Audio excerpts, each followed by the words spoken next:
Dès le moment où vous vous installez pour écouter ou lire ce message, j'aimerais que vous preniez conscience de la personne que vous êtes, avec vos doutes, vos forces, vos désirs et peut-être vos regrets. Vous êtes un être complexe, plein de nuances, de sentiments, d'espoirs parfois contradictoires. Vous n'êtes pas une simple machine.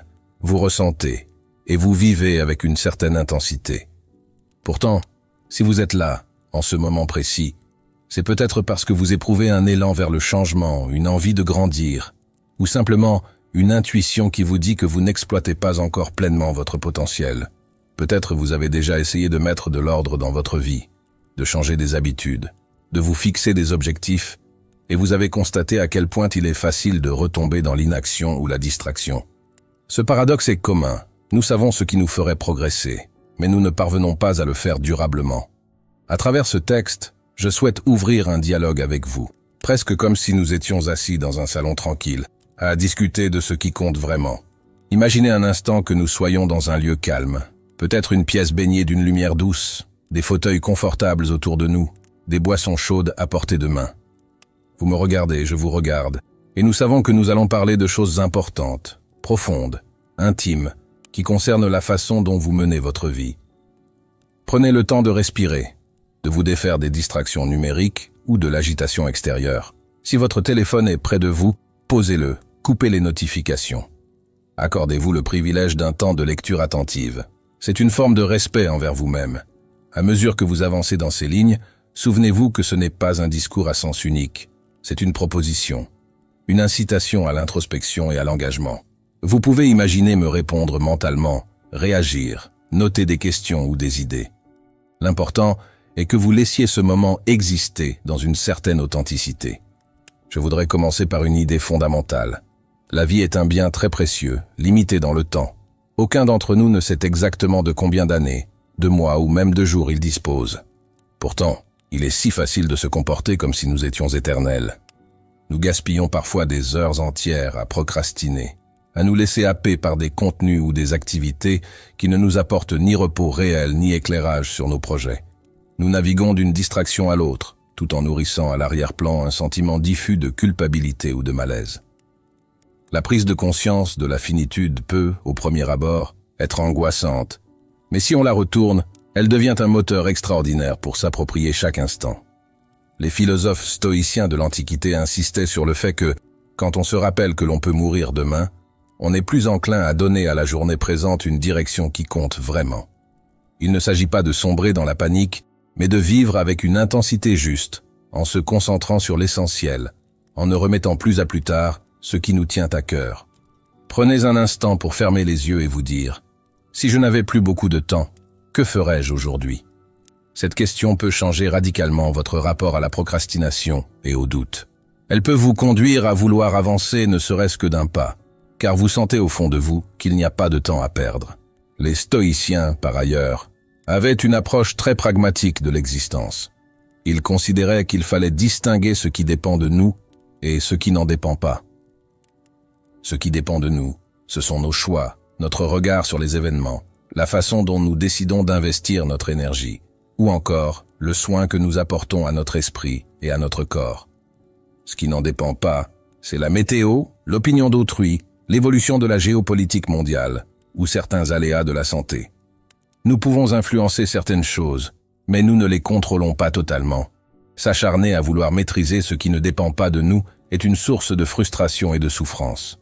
Ce principe, posé ainsi, paraît simple, mais il demande un vrai travail pour être intégré au quotidien. Observez combien de fois vous vous stressez à cause d'événements extérieurs qui vous échappent. Un conflit au bureau, un retard de train, une remarque désobligeante, une décision politique injuste. Vous vous laissez gagner par l'angoisse ou la colère, alors que vous auriez pu vous recentrer sur ce qui vous appartient. Votre réaction, votre orientation, votre capacité d'adaptation. En faisant ce tri mental, vous gagnez en clarté. Vous lâchez prise sur les éléments que vous ne pouvez changer et vous investissez votre énergie dans ce que vous pouvez améliorer concrètement. Essayez, au moins pour un jour, de ne plus gaspiller de temps sur ce qui ne dépend pas de vous. Ce simple exercice peut transformer votre état d'esprit et vous offrir un sentiment de liberté intérieure que vous ne soupçonniez pas. Abordons maintenant l'idée de discipline, car elle est intimement liée à la question de la réalisation personnelle. Beaucoup de gens fuient ce mot, le trouvant trop austère ou trop militaire. On se représente la discipline comme une caserne où l'on nous crie des ordres, où la liberté d'action serait réduite à néant. En réalité, la discipline, quand elle est choisie librement, est un outil de libération. Elle vous aide à dépasser les caprices de l'humeur. Elle structure votre quotidien pour que vous puissiez faire ce qui est nécessaire, même quand vous n'en avez pas envie. Vous le savez déjà. Attendre l'inspiration ou la motivation, c'est courir le risque que l'inaction s'éternise. Tant que l'enthousiasme est là, tout semble facile, mais dès qu'il s'évapore, on abandonne. La discipline, c'est ce qui prend le relais quand la passion ne suffit plus. C'est la mémoire de votre engagement, la colonne vertébrale de vos projets. Au lieu de vous forcer chaque matin à décider si vous allez faire ce qu'il faut, vous réduisez l'espace de négociation interne. Vous vous dites « c'est décidé, je le fais ». Point final. Paradoxalement, en vous imposant cette rigueur, vous vous sentez plus léger. Vous n'avez plus à débattre avec vous-même, plus à vous perdre dans un conflit intérieur. Vous agissez, tout simplement. Et souvent, une fois que vous commencez à faire ce qui doit être fait, l'envie revient, vous trouvez du plaisir dans l'action. Le stoïcisme valorise cette détermination à aligner ses actions sur ses principes, plutôt que sur son humeur. Mais je sais que tout cela peut sembler abstrait, tant qu'on ne l'incarne pas dans le concret. Prenons des exemples. Supposez que vous vouliez améliorer votre condition physique. Vous vous fixez l'objectif de faire un peu d'exercice chaque jour, ou 3 fois par semaine, à heures régulières. Si vous attendez d'être motivé ou d'en avoir envie, il y a de grandes chances pour que, au bout de quelques séances, vous laissiez tomber dès que la fatigue, la météo ou la paresse s'en mêlent. Si au contraire, vous ancrez cette habitude dans votre agenda comme un rendez-vous non négociable, vous cessez de vous demander si vous avez envie ou non. Vous exécutez le plan. Vous le faites par discipline, par respect pour votre décision précédente. Les premiers jours, vous lutterez peut-être contre une voix intérieure qui vous invite à vous reposer ou à faire autre chose. Mais si vous persévérez, vous créerez une forme d'automatisme. Une fois que vous aurez intégré cette régularité, vous constaterez des progrès physiques, un meilleur tonus ou un sentiment de satisfaction qui vous renforcera mentalement. Il en va de même pour l'apprentissage d'une compétence, pour la mise en place d'un rituel matinal, pour l'écriture d'un journal ou de tout projet qui vous tient à cœur. Les grandes transformations se font dans la durée, pas en une seule fois. C'est la somme de vos petits efforts quotidiens qui fera la différence. Ne sous-estimez pas l'impact de la régularité. Les grands musiciens, les grands sportifs, les grands penseurs n'ont pas tout acquis en une journée d'efforts intensifs. Ils se sont entraînés, jour après jour, faisant face à l'ennui, à la lassitude, pour finalement atteindre un niveau que d'autres croient hors de portée. Je vous imagine peut-être déjà en train de vous dire « C'est bien beau, mais je ne suis pas un génie, je n'ai pas de talent particulier, je n'ai pas la force de volonté d'un marathonien. » Or, c'est précisément en vous enfermant dans de telles croyances limitantes que vous vous coupez les ailes. Le stoïcisme nous enseigne que la vertu et la force d'âme ne sont pas réservées à une élite. Chacun peut progresser à son rythme, avec ses moyens, en commençant là où il est. Même si vous ne faites qu'un dixième du parcours visé par quelqu'un d'autre, ce dixième représente un bond gigantesque pour vous. Il ne s'agit pas de vous comparer à des exemples inaccessibles, mais de vous comparer à la personne que vous étiez hier. Si vous parvenez à être ne serait-ce qu'un peu plus discipliné, un peu plus déterminé, un peu plus lucide qu'hier, alors vous êtes déjà en train de gagner. Oubliez les standards extérieurs, les injonctions sociales, la pression du « toujours plus vite, toujours plus fort ». Concentrez-vous plutôt sur l'évolution personnelle, la vôtre, celle qui respecte votre rythme et votre sensibilité. Peu importe si vous mettez 1 an, 2 ans ou plus à atteindre un certain objectif. Le temps passe de toute façon. Si vous semez des graines chaque jour, vous finirez par voir de tendres pousses apparaître. Puis, avec persévérance, un véritable fruit de votre engagement. Nous avons parlé de discipline, mais je voudrais souligner l'importance de la patience.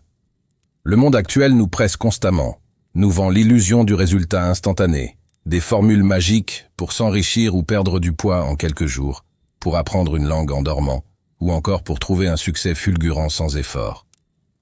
Cette quête du rapide produit souvent de la frustration, car on se rend compte que l'on ne bâtit rien de solide ainsi.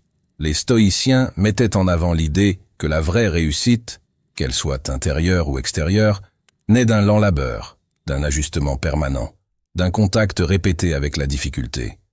Ce qui est acquis trop facilement a tendance à s'évaporer dès la première contrariété. Au contraire, ce que vous gagnez à la sueur de vos efforts vous appartient réellement. Parce que vous en avez parcouru toutes les étapes, vous en avez compris les coulisses, vous en avez tissé les fils un à un. Aussi ne vous laissez pas séduire par ceux qui vous promettront la lune sans travail ni persévérance. Vous valez mieux que cette illusion. Vous méritez de construire en profondeur, d'être la personne qui un jour pourra dire « J'ai franchi ce chemin, je l'ai vécu, et c'est pour cela que je tiens debout aujourd'hui ». Dans cette grande marche, la procrastination est peut-être votre pire ennemi. Elle se faufile dans votre esprit en vous chuchotant « Fais-le plus tard, tu as le temps, tu n'es pas d'humeur. Ce n'est pas grave si tu attends encore un peu. » Et parfois, vous obéissez à cette petite voix. Vous vous accordez juste quelques minutes de distraction de plus, qui se transforment en heures ou en journées.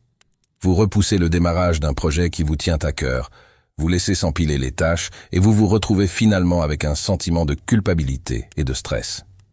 Chaque fois que vous cédez à la procrastination, vous envoyez à votre cerveau un message « Je ne suis pas fiable avec moi-même. Je ne respecte pas vraiment mes décisions. » À force, ce message s'ancre et érode votre estime de vous. Il convient alors d'examiner la source de cette procrastination. Souvent, elle naît d'une peur. Peur de mal faire, peur de l'échec, peur de ne pas être à la hauteur, peur de la nouveauté. En reconnaissant cette peur, vous pouvez la désamorcer. Vous pouvez vous dire « D'accord, j'ai peur, mais je vais quand même commencer, juste 5 minutes, juste un premier pas. » On conseille parfois la règle des 2 minutes ou des 5 minutes. Vous vous engagez à faire la tâche que vous remettez à plus tard, mais seulement pendant un temps très court, histoire de vous lancer. Parfois, le plus dur est de débuter. Une fois que vous êtes en mouvement, vous poursuivez plus facilement, parce que vous voyez que la montagne n'est peut-être pas aussi imposante que vous le croyez. La procrastination se nourrit de l'immobilisme, du fantasme de la tâche immense. L'action, même minime, la fait reculer. L'auto-éducation est un autre volet important du cheminement dont je vous parle. Ne comptez pas uniquement sur les structures officielles, les cursus formels, la formation que vous avez eue à l'école ou à l'université. À notre époque, l'accès à la connaissance est démultiplié. Vous pouvez lire, regarder des cours en ligne, vous former à peu près à tout ce qui vous intéresse. Pourtant, beaucoup passent leur soirée à scroller sans fin sur des applications, sans même se rendre compte qu'ils gaspillent leur temps le plus précieux. Ne vous méprenez pas. Je ne dis pas qu'il faut bannir toute forme de divertissement. Je dis simplement que vous pouvez décider de consacrer, chaque jour ou chaque semaine, un créneau sacré à l'apprentissage de quelque chose qui vous tient à cœur ou qui peut vous être utile. Cela peut être l'apprentissage d'une langue, l'étude d'un domaine professionnel, le perfectionnement d'une compétence artistique ou technique. Il n'existe pas de connaissance inutile quand on la relie à une intention. Chaque savoir nouveau peut élargir vos perspectives, vous donner de meilleures armes pour saisir les opportunités, ou simplement nourrir votre curiosité. En plus, la régularité dans l'étude vous apprend la patience et la rigueur, des qualités qui rejaillissent ensuite dans d'autres pans de votre vie. Les stoïciens disaient que nous ne devions jamais cesser d'apprendre à mieux vivre, et que la sagesse n'est pas un point fixe, mais un horizon. Ainsi, même si vous avez déjà accompli beaucoup de choses, il reste toujours une marge pour grandir encore. J'aimerais vous parler aussi de la question de la liberté intérieure, car elle se trouve au cœur du stoïcisme et de la discipline. Souvent, on imagine la liberté comme l'absence de contraintes, la possibilité de faire ce qu'on veut quand on veut. En réalité, vivre sans aucune structure peut nous rendre esclaves de nos pulsions, de nos envies de moment. Ce n'est pas une liberté véritable, c'est une forme de soumission à la facilité. La liberté intérieure, celle dont parlent les stoïciens, consiste à ne pas être dominé par les événements extérieurs, ni par les émotions négatives, ni par la paresse ou la peur. Elle consiste à être capable de se maîtriser, de décider avec lucidité et de rester droit face aux fluctuations de la vie. C'est en ce sens que la discipline est un chemin vers la liberté. Quand vous vous imposez des règles choisies, que vous adoptez une hygiène de vie, un rythme de travail, des habitudes de réflexion, vous vous rendez moins vulnérable aux aléas ou aux tentations nocives. Vous devenez votre propre gardien. Vous établissez un ordre intérieur qui vous laisse plus de temps et d'énergie pour ce qui compte. Bien sûr, cela demande de la détermination, parce que c'est toujours plus simple de se laisser aller que de se tenir à un plan. Mais le goût de la vraie liberté a un parfum extraordinaire, celui de la tranquillité de l'âme, celui de la conscience claire. Vous n'êtes plus dépendant des compliments ou des critiques pour avancer. Vous n'êtes plus éparpillé par le moindre imprévu. Vous ne fuyez plus devant vos responsabilités. Vous êtes présent à vous-même et ce sentiment est d'une rare puissance. Parlons aussi de l'importance du repos. Il ne faudrait pas confondre discipline et épuisement. La discipline ne doit pas faire de vous un bourreau de travail qui ne s'accorde jamais la moindre pause. Au contraire, le repos conscient fait partie intégrante d'un mode de vie équilibré. Le stoïcisme valorise la modération, c'est-à-dire la capacité à ne pas tomber dans l'excès. Après un certain nombre d'heures d'effort, il est sage de se reposer, de se détendre, de faire un loisir qui vous ressource. La clé est de choisir ce repos et de le vivre comme un moment de récupération nécessaire, plutôt que de tomber dans la procrastination, la fuite ou la consommation passive de divertissements à longueur de journée. Quand vous programmez vos phases de repos, vous libérez votre esprit de la culpabilité. Vous ne vous reprochez pas de perdre du temps et vous pouvez vous relancer ensuite avec un esprit plus frais. Une discipline bien conçue inclut toujours des plages de récupération, car on ne peut pas fonctionner constamment à pleine vitesse. L'erreur serait de croire que la discipline consiste à s'acharner sans relâche. Cela mène au burn-out, à la démotivation ou à l'obsession. La voie plus équilibrée consiste à alterner l'effort et le relâchement, dans un rythme harmonieux qui vous convient. Parfois, il vous faudra expérimenter pour trouver ce juste équilibre, car nous sommes tous différents. Certains ont besoin de plus de repos, d'autres de moins. Certains sont plus productifs tôt le matin, d'autres tard le soir. La discipline n'est pas nécessairement identique d'une personne à l'autre. Elle se conçoit en fonction de votre tempérament et de vos contraintes. Pour donner un autre exemple concret, songez à la manière dont vous gérez votre rapport à l'argent. La plupart des gens travaillent pour gagner leur vie, mais beaucoup négligent la nécessité d'épargner ou d'investir, même modestement, par discipline. Quand une dépense soudaine survient, ils paniquent, se sentent piégés dans un engrenage. Cela génère du stress, de l'insécurité, et parfois les force à accepter des compromis qui ne leur conviennent pas. Pratiquer une forme de discipline financière, même avec des revenus modestes, c'est se donner la liberté de ne pas subir chaque imprévu comme une catastrophe. Cela peut être mettre de côté un petit pourcentage de ce que vous gagnez, régulièrement, pour bâtir un matelas de sécurité. Ainsi, vous n'êtes plus entièrement à la merci des aléas. Les stoïciens anciens ne parlèrent pas d'investissement moderne, mais ils insistaient sur la frugalité et la prévoyance. Ils savaient que plus on est dépendant d'un luxe ou d'une consommation superflue, plus on se rend vulnérable. La discipline, dans ce cas, vous permet de maîtriser votre train de vie et de vous concentrer sur l'essentiel. Là encore, il ne s'agit pas de vous priver de tout, mais de vous demander honnêtement ce qui compte le plus pour vous et d'éliminer ce qui vous détourne de vos priorités. Les personnes qui vivent au-dessus de leurs moyens par manque de discipline finissent par perdre leur tranquillité d'esprit et s'enlisent dans un cercle vicieux.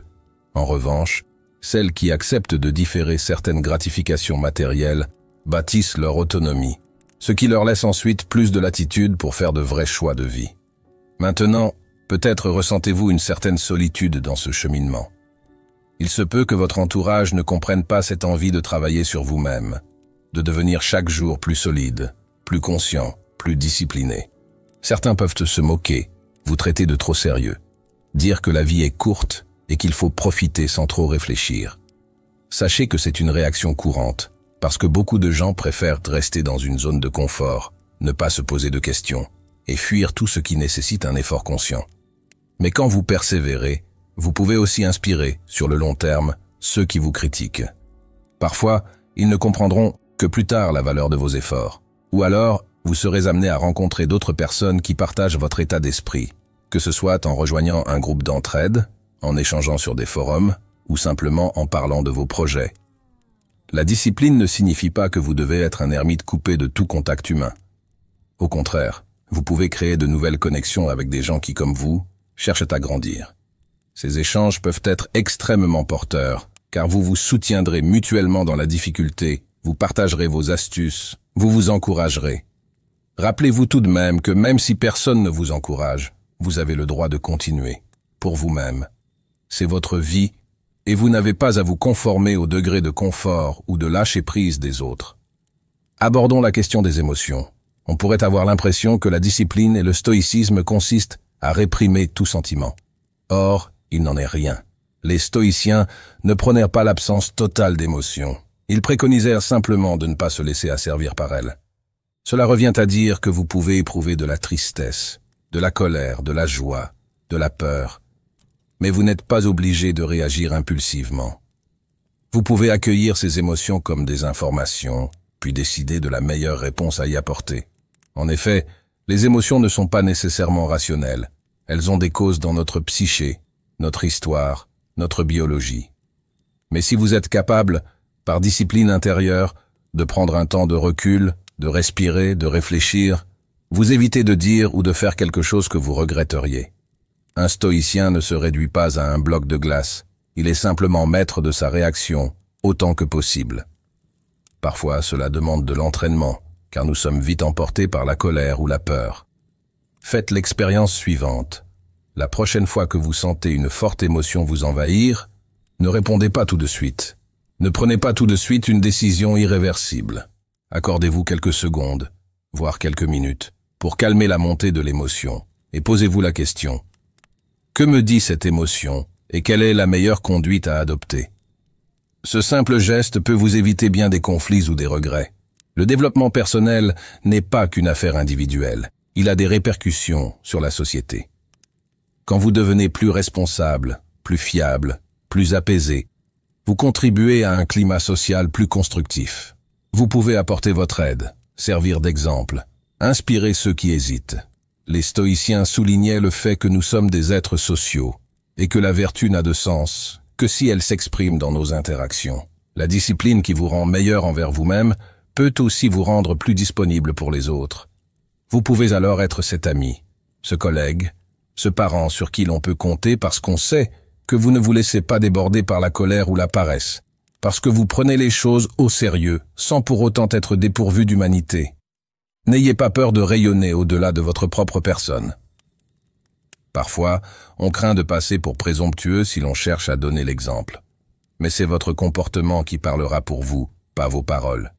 Inutile de faire des sermons, contentez-vous de vivre selon vos principes. Et si l'on vous interroge, répondez sincèrement. Vous verrez que souvent, même les sceptiques finissent par reconnaître la valeur d'une conduite cohérente et disciplinée. Et, si certains persistent à se moquer, laissez-les à leur moquerie. Vous n'avez pas de temps à perdre en querelles stériles. Vous pouvez avancer sereinement, comme un marcheur qui sait où il va, sans se laisser distraire par les cris au bord du chemin. Il peut arriver aussi que, dans votre quête de discipline et de progrès, vous traversiez des phases de remise en question profonde. Vous vous demanderez si vous ne vous trompez pas de voie, si ce que vous visez a du sens, si vous n'êtes pas en train de passer à côté d'un autre aspect de la vie.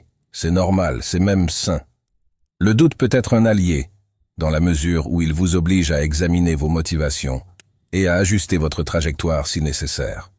Peut-être découvrirez-vous que vous poursuiviez un objectif dicté par la vanité ou la pression sociale, et non par un véritable désir intérieur.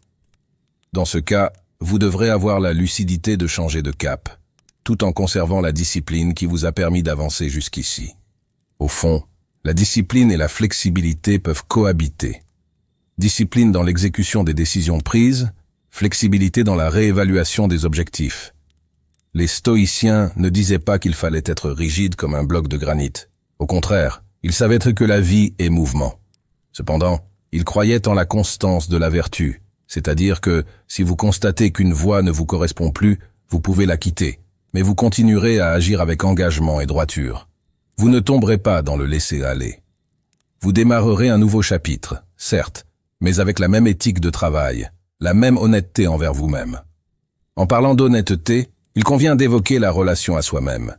Une bonne part de la discipline consiste à être franc quant à vos failles, vos échecs, vos réussites, à savoir faire un bilan périodique.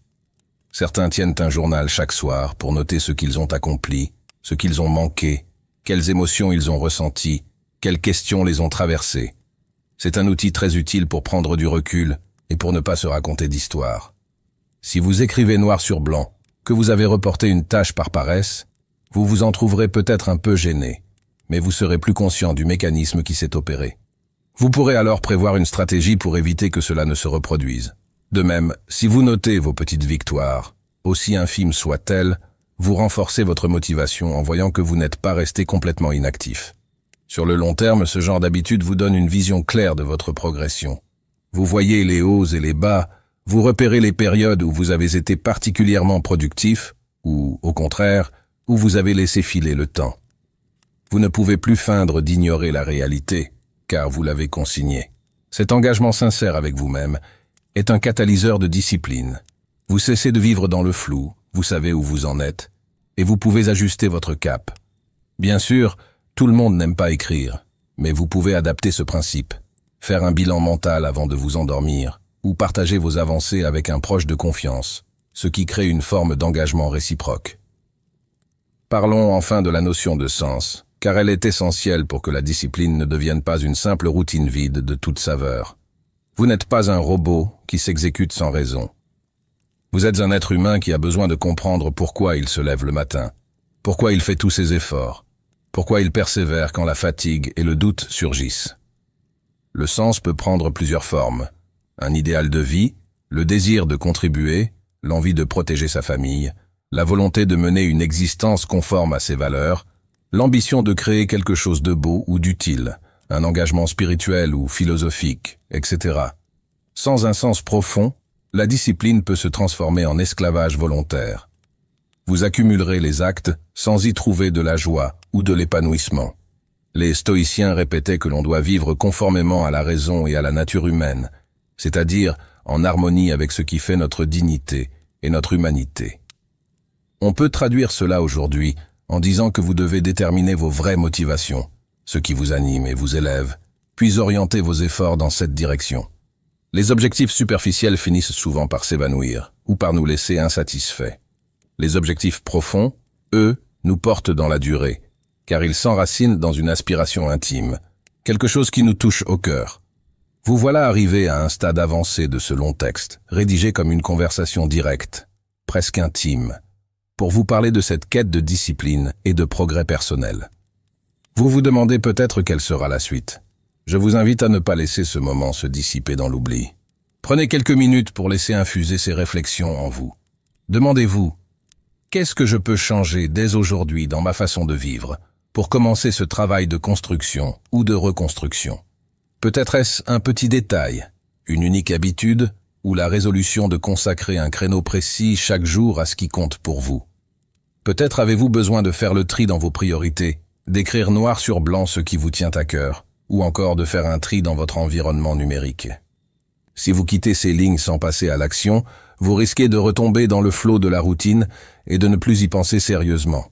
Si vous marquez tout de suite un acte, aussi symbolique soit-il, vous ancrez la décision. Vous transformez la simple idée en un pas concret. Prenez une feuille ou ouvrez un document et notez le premier engagement que vous prenez envers vous-même. Cela n'a pas besoin d'être révolutionnaire. Il peut s'agir de changer votre heure de coucher, d'entamer un livre, de faire 5 minutes d'étirement demain matin, de revoir votre budget quotidien, ou même de contacter une personne qui pourrait vous soutenir. L'important, c'est de commencer et de le faire avec l'intention de continuer. Je tiens aussi à souligner que tout au long de ce chemin, vous garderez votre sensibilité et votre humanité. Vous n'êtes pas censé devenir un être froid ou insensible, ni un surhomme infaillible. Vous restez vous-même, avec vos doutes, vos émotions, vos contradictions. Mais vous apprenez à ne plus en être l'otage. Vous acquérez une forme d'empowerment, de maîtrise progressive, qui vous autorise à donner un sens plus noble à votre vie. Vous deviendrez capable de soutenir les autres, parce que vous aurez d'abord appris à vous soutenir vous-même. Vous pourrez faire preuve de plus de bienveillance, parce que vous aurez passé moins de temps à lutter contre vos propres faiblesses intérieures. Imaginez la sérénité que l'on ressent quand on sait que, quelles que soient les situations, on agit du mieux possible avec discipline et intégrité. On s'allège du poids de la culpabilité ou de la passivité. On se rend compte qu'on a avancé loin de ce que l'on était au départ. C'est un sentiment d'accomplissement profond, qui dépasse largement les plaisirs superficiels que la société nous propose en continu. C'est cette satisfaction stable que procurent les actes sincères, cohérents avec nos valeurs. Alors oui, ce chemin demande du courage. Il est plus simple, à première vue, de laisser couler les jours sans se poser de questions, de se jeter dans le divertissement, de fuir la difficulté. Mais en réalité, on s'expose à de grandes frustrations, à un mal-être diffus, à un sentiment de passer à côté de l'essentiel. L'homme ou la femme disciplinée n'est pas celui ou celle qui s'interdit de sourire ou de rire, c'est celui ou celle qui a choisi de prendre les rênes de son existence, de monter sur le cheval plutôt que de se faire traîner par lui. Au fond, ce n'est pas votre emploi du temps ou vos tâches qui changent, c'est votre rapport à vous-même, votre posture mentale. Vous devenez un acteur conscient. À ce titre, l'effort que vous fournissez n'est pas du gaspillage, mais un investissement dans la personne que vous désirez être. Plus vous donnez à cette personne future, plus vous recevez en paix intérieure, en force, en clarté. Les stoïciens, notamment Épictète, expliquaient que la liberté n'est pas l'absence de contraintes, mais la capacité de se déterminer par soi-même et de ne pas subir passivement les événements. Ils décrivaient le fait que certaines choses sont en notre pouvoir et d'autres nous échappent. Notre effort doit se concentrer sur les premières, faute de quoi nous perdrons notre énergie en vain. Imaginez-vous dans quelques mois, si vous choisissez aujourd'hui de mettre en place une discipline quotidienne. Visualisez les bénéfices, un esprit moins brouillon, un corps plus en forme, un sentiment de satisfaction d'aller au bout de ce que vous commencez, une plus grande sérénité face aux imprévus, des compétences qui s'affinent ou se développent. Peut-être aurez-vous réalisé un projet qui vous tenait à cœur, ou posé les jalons d'un rêve plus grand. Peut-être vous sentirez-vous plus vivant, plus ancré, plus capable d'aimer et de donner. Par contraste, imaginez-vous si vous ne changez rien, si vous remettez encore et toujours au lendemain. Vous risquez de vous retrouver dans 1 an, 2 ans, 3 ans, au même point, ou pire, avec l'amertume d'avoir laissé passer le temps. Personne ne mérite de vivre avec ce genre de regrets, et il n'est jamais trop tard pour prendre un virage. Il y a toujours quelque chose à faire, même à un âge avancé, même dans des circonstances difficiles. Chaque être humain peut, s'il le veut, faire un pas dans la bonne direction. Le stoïcisme met en avant le fait que nous possédons tous en nous la capacité de la vertu et de la raison, et que ce sont ces qualités qui nous distinguent et nous grandissent. Engagez-vous sur cette voie avec sincérité, et vous verrez qu'elle peut donner à chaque journée une saveur nouvelle, même quand les choses ne se passent pas idéalement. J'espère que vous aurez trouvé dans ce texte de quoi nourrir votre désir de grandir, d'approfondir ce que signifie une vie disciplinée et stoïque, ce que signifie assumer votre responsabilité envers vous-même. C'est un long chemin, émaillé d'obstacles, mais aussi d'émerveillements, car à mesure que vous avancez, vous redécouvrez des facettes de vous que vous aviez laissées en friche. Vous ressentez plus intensément la joie d'accomplir quelque chose de constructif. Personne ne fera cette route à votre place. Vous pouvez certes échanger, apprendre, être soutenu, mais le pas en avant vous appartient en propre. C'est peut-être là l'une des plus grandes libertés de notre condition. Choisir, jour après jour, de ne plus nous considérer comme des victimes ou des spectateurs, mais comme des auteurs de notre histoire. Et s'il arrive que vous chutiez, relevez-vous avec humilité, reconnaissez l'erreur, tirez-en la leçon, et repartez. Voilà la discipline vivante, loin des illusions de perfection, mais proche de l'authenticité et de la persévérance. Maintenant, je vous laisse avec cette invitation. Prenez un moment de silence intérieur, regardez votre journée ou votre semaine qui vient et décidez d'un engagement concret. Peut-être n'en parlerez-vous à personne, ou peut-être choisirez-vous de le partager avec un ami pour renforcer votre volonté. En tout cas, faites qu'il ne reste pas purement abstrait. Écrivez-le, placez-le dans votre emploi du temps, mettez une alarme sur votre téléphone, faites un signe extérieur de cette résolution. Sentez la force qui naît en vous quand vous concrétisez votre parole. Imaginez ce que cela donnera quand ce petit geste, répété des dizaines de fois, aura fait émerger une nouvelle habitude, un nouveau résultat, un nouveau vous. Ayez foi dans la persévérance. Rien ne se fait en un claquement de doigts, mais tout peut se faire à force de persévérer. Ainsi, ce long texte prendra tout son sens si, au lieu de s'évaporer dans votre mémoire, il trouve un prolongement dans votre réalité quotidienne. Et dans quelques semaines ou quelques mois, quand vous constaterez les premiers fruits de votre discipline, prenez un instant pour vous remercier d'avoir osé commencer, d'avoir rompu le cercle vicieux de l'inaction et de la procrastination. C'est un cadeau que vous vous faites et qui rayonnera sur tout votre entourage. J'aimerais terminer en vous rappelant que vous avez plus de ressources que vous ne l'imaginez. Souvent, nous nous laissons définir par ce que le monde nous a renvoyé comme image de nous-mêmes. Pas assez de ceci, trop de cela. Pourtant, l'histoire humaine regorge d'exemples de personnes qui, parties de conditions très difficiles, ont su se hisser à un niveau remarquable par la force de leur détermination et de leur constance. Vous pouvez en faire autant à votre échelle, selon vos aspirations et votre vision de la réussite. Vous n'êtes pas inférieur à ceux qui ont réussi de grandes choses. Vous avez simplement besoin d'une décision sincère et d'une discipline au service de cette décision. Soyez patient, n'exigez pas de vous-même de tout changer en un jour, mais soyez résolu à ne plus perdre le temps de la vie dans des hésitations sans fin. Les stoïciens soulignaient que le présent est la seule chose que nous ayons réellement, car le passé n'est plus, et l'avenir est incertain. Alors saisissez ce présent, faites-en un tremplin pour vos desseins, nourrissez chaque heure d'une intention qui vous rapproche de votre objectif, et vous découvrirez qu'il n'y a pas de plus belle façon de vivre que celle qui se déroule en conscience, en accord avec votre volonté profonde, en sachant qu'à la fin du jour, vous avez fait ce qu'il fallait. Si vous avez parcouru ce texte jusqu'ici, c'est que quelque chose, au fond de vous, est déjà en mouvement. Vous n'êtes pas indifférent. Vous cherchez peut-être cette impulsion, cette confirmation que vous avez raison de vouloir vous engager. Prenez-la comme un signe. Ce que vous ressentez n'est pas un hasard, c'est la partie de vous qui aspire à s'élever, à sortir d'un schéma de facilité, à explorer votre plein potentiel. Ne la laissez pas s'éteindre, nourrissez-la, jour après jour, par des actes concrets, et vous verrez qu'elle grandira comme une flamme bien entretenue. Alors, un jour, vous regarderez en arrière, et vous aurez l'impression d'avoir vécu plusieurs vies, tant l'évolution aura été grande. Vous vous demanderez comment vous faisiez autrefois pour flotter dans cette attente improductive. Vous sourirez sans doute en songeant à vos hésitations passées, en vous disant que vous auriez dû agir plus tôt, mais vous serez heureux d'avoir enfin franchi le pas. Et vous saurez que chaque jour supplémentaire est un nouveau terrain d'apprentissage, une nouvelle chance de raffiner votre discipline et de creuser votre propre voie. Ceci conclut ce long dialogue que j'ai voulu chaleureux.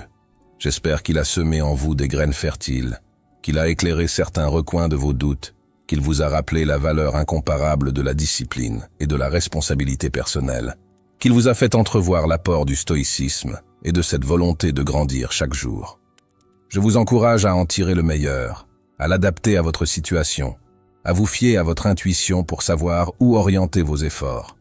Vous seul connaissez vos aspirations profondes, vos besoins, vos rêves, vos contraintes. Vous seul pouvez en conscience décider de ce qui doit être fait. L'essentiel est de ne plus attendre passivement, de ne plus vous contenter de l'ombre d'un désir, mais de lui donner une véritable incarnation dans vos choix et vos actes. Croyez-moi, ce moment de décision peut tout changer, et vous n'avez pas idée de la force que cela peut réveiller en vous. Alors, allez-y, lancez-vous. Faites ce premier pas, fixez le prochain cap, tenez bon même quand l'enthousiasme retombe, et construisez la vie qui vous ressemble. Vous êtes capable de bien plus que vous ne l'imaginez. Ne l'oubliez pas. Et si jamais vous trébuchez, ce qui arrivera forcément un jour ou l'autre, relevez-vous avec bienveillance et repartez aussitôt. Voilà la beauté du parcours. On ne gagne pas par un seul grand triomphe, mais par la somme de tous les petits retours à l'action qui nous font avancer au-delà du découragement. Merci d'avoir partagé ce long moment, et puissiez-vous en faire le point de départ d'un nouveau chapitre, plus aligné, plus vivant, plus libre. Bonne route à vous, sincèrement, du fond du cœur.